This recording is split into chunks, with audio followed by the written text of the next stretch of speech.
आधार से धाम भय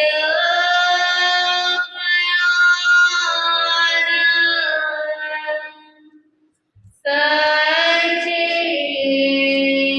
सुवार वजवयंती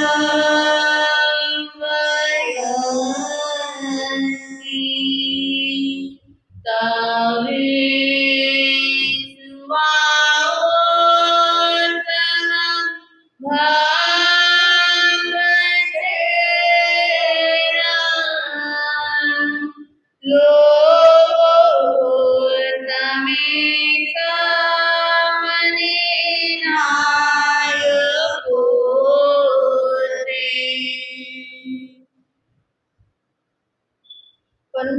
परमहंसीय आदियोगी आचार्य सम्राट डॉक्टर श्री मुनि महाराज उत्तर भारतीय परमहंसी संस्कृत पुरानी डॉक्टर सरिता जी महाराज के चरण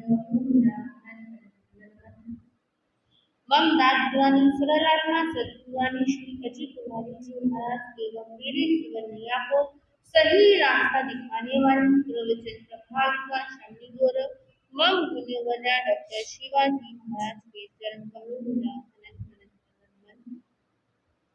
पाठ पर विराजित आगम ज्ञानार्थी साध्वी रत्ना डॉक्टर शैलीजी महाराज एवं साध्वी रत्ना शिवांगी जी महाराज के चरण कमलों में हमारी अल्फाबेट में चर्चा चल रही है, जिसमें से कल हमने कौन सा अल्फाबेट सुना था? कल हमने तीसरा अल्फाबेट लिया था, जो क्या है? सी है, जिसको हमने लिया था कंडक्ट, यानी कि जीवन में आचरण कैसा होना चाहिए, व्यक्ति जो कर रहा है उसको अपने जीवन में कैसे लेके उसके जीवन चल सकता है। जिसमें से हमने आचरण के भी यानी कि कंडक्ट के भी दो आधारों बताए थे, जिसमें से कल पहले आधार पर हमारी क्या होगी? चर्चा। तो किसी को याद है कि कल कौन सा आधार था? पहला वाणी का आधार था। आज भगवान कहते हैं कि दूसरा आधार है व्यवहार, कि व्यक्ति का व्यवहार कैसे होना चाहिए। भगवान ने यहाँ बता तो दिया कि व्यक्ति की वाणी में मिठास हो तो वो अपने जीवन में तरक्की कर सकता है, क्योंकि वाणी में अमृत भी है और वाणी में जहर भी है, वाणी में पुण्य भी है और वाणी में पाप भी। लेकिन यहाँ भगवान कहते हैं व्यवहार जब व्यक्ति के जीवन में आता है तो उसका क्या होता है? कल्याण होता है। लेकिन भगवान ने यहाँ कहा व्यवहार जब व्यक्ति के जीवन में आएगा तो उसके साथ उसके अंदर उसमें क्या नहीं आना चाहिए? अहंकार नहीं। भगवान कहते हैं कि व्यवहार का आचरण करना है, जीवन में रहना है, संसार में रहना है, लेकिन व्यक्ति के अंदर अहंकार नहीं होना चाहिए। जहाँ व्यवहार में अहंकार आ जाता है कि मैं ही सब कुछ हूँ, वहाँ व्यक्ति का सर्वनाश होता चला जाता है, व्यक्ति को वहाँ कुछ भी नहीं मिलता। तो भगवान से जब पूछा गया कि अहंकार यदि व्यक्ति के जीवन में नहीं आए तो व्यक्ति के जीवन में कौन सी ऐसी चीज आए, तो भगवान ने कहा जब व्यक्ति के जीवन में अहंकार नहीं चाहिए तो वहाँ व्यक्ति के जीवन में विनय आनी चाहिए। व्यवहार के अंदर वो कुछ भी कर रहा है उसके अंदर विनय के साथ उसको करना चाहिए, क्योंकि विनय को ही धर्म का आधार बताया है, धर्म का मूल बताया है। और जब तक व्यक्ति के जीवन में विनय नहीं होगी तब तक वो अपना रास्ता आगे नहीं ले जा सकता। तो भगवान यहाँ उदाहरण देते हैं, जिस प्रकार एक वृक्ष की जड़ें क्या है? मजबूत है, तभी वो वृक्ष तूफानों के बीच में भी क्या कर रहा है? खड़ा हुआ है। आंधी आ रही है उसमें भी खड़ा है, वर्षा हो रही है उसमें भी खड़ा है, पत्ते झड़ते हैं तो भी वो क्या है? पेड़ खड़ा है। क्यों खड़ा है? क्योंकि उसकी जो नींव है वो क्या है, मजबूत है। ठीक इसी प्रकार जो व्यक्ति है जिसको व्यवहार सामाजिक तौर पे भी चाहिए और आध्यात्मिक तौर पे भी उसको व्यवहार की जरूरत पड़ती है, अगर उसकी नींव यानी कि विनय मजबूत है तो वो अपने जीवन में क्या कर सकेगा, तरक्की कर सकेगा, अपने जीवन को आगे बढ़ा सकेगा। फिर भगवान कहते हैं कि व्यक्ति के अंदर विनय और व्यवहार दोनों ही यदि मिक्स हो जाए तो वह मोमबत्ती की तरह हो जाता है।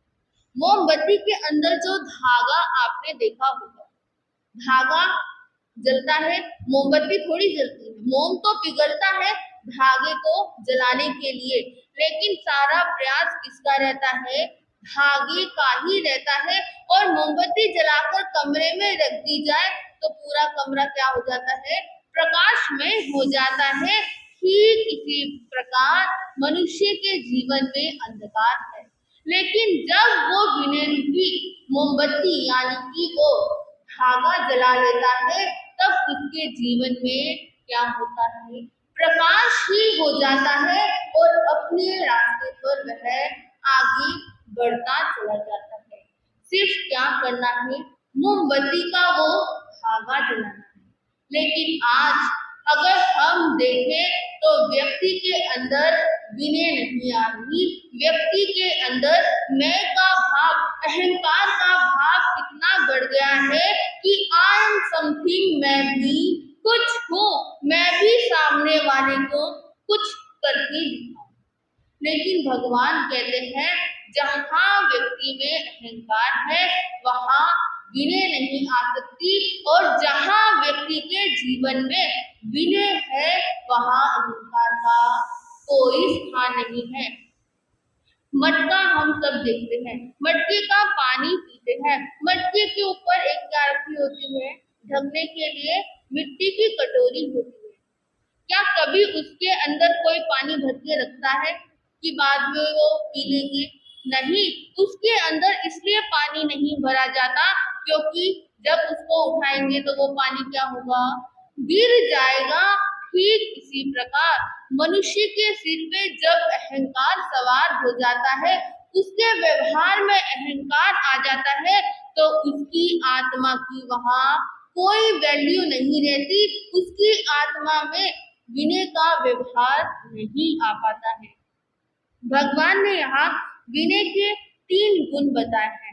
उन्होंने कहा कि अगर ये 3 गुण व्यक्ति के जीवन में आ जाते हैं विनय के साथ, तो उसका बेड़ा पार होने से कोई भी नहीं रोक सकता। पहला गुण बताते हैं आध्यात्मिक गुण। आध्यात्मिक गुण यानी कि अपनी आत्मा के समान दूसरे की आत्मा समझो।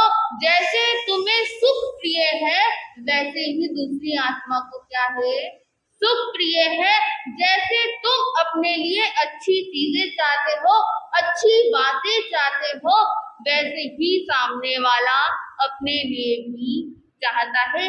तो भगवान यहाँ कहते हैं जैसे फूल होता है, आध्यात्मिक गुण एक फूल की तरह है। फूल किस पर लगता है, पेड़ पर लगता है।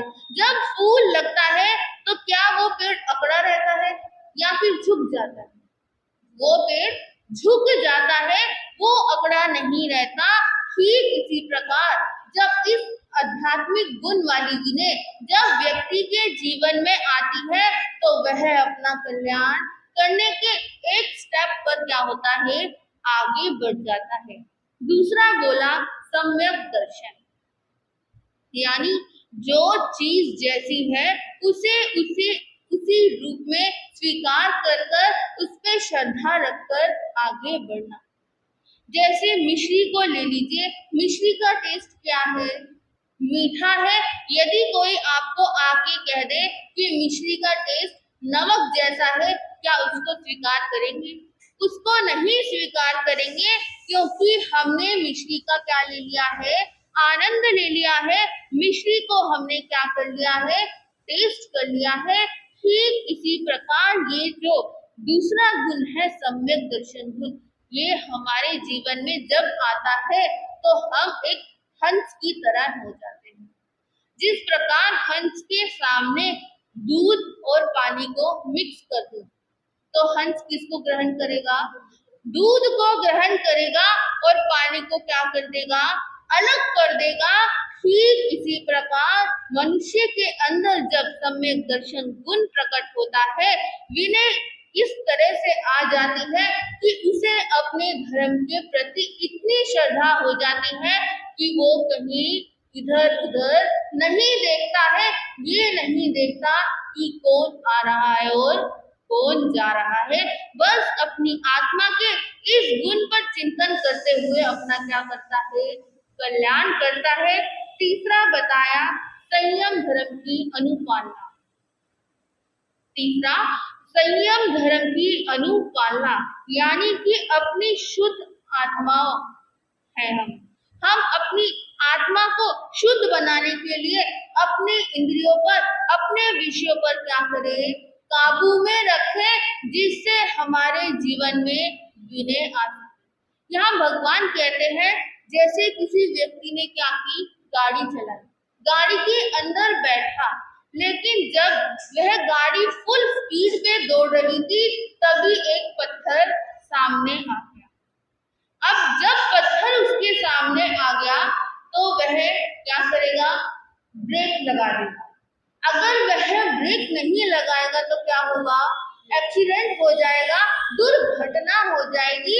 ठीक इसी प्रकार जब तक व्यक्ति अपनी इंद्रियों पर, अपने विषयों पर काबू नहीं करेगा तब तक वह अपने जीवन में आगे नहीं बढ़ पाएगा, और जब तक वो अपने जीवन में विनय रूपी दीपक नहीं जला पाएगा तब तक उसका क्या नहीं होगा?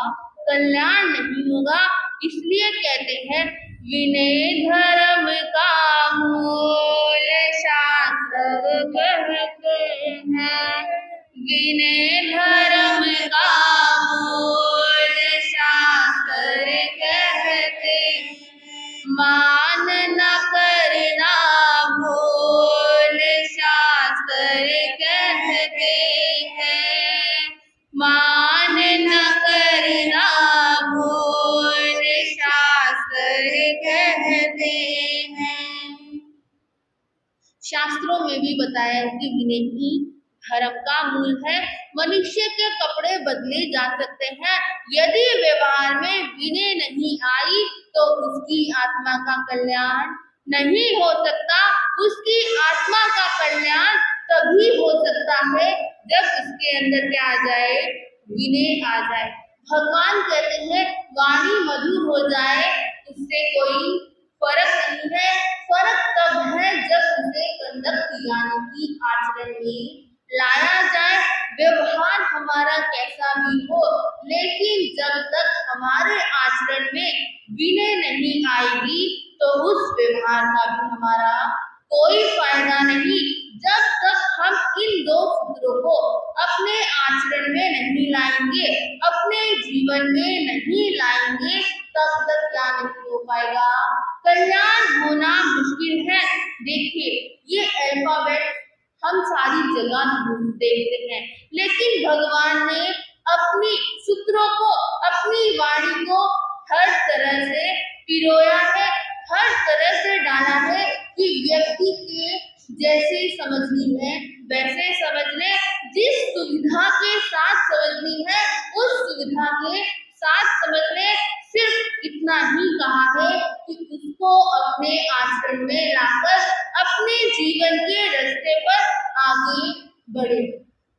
क्या हमने कभी अपना पास्ट देखा है?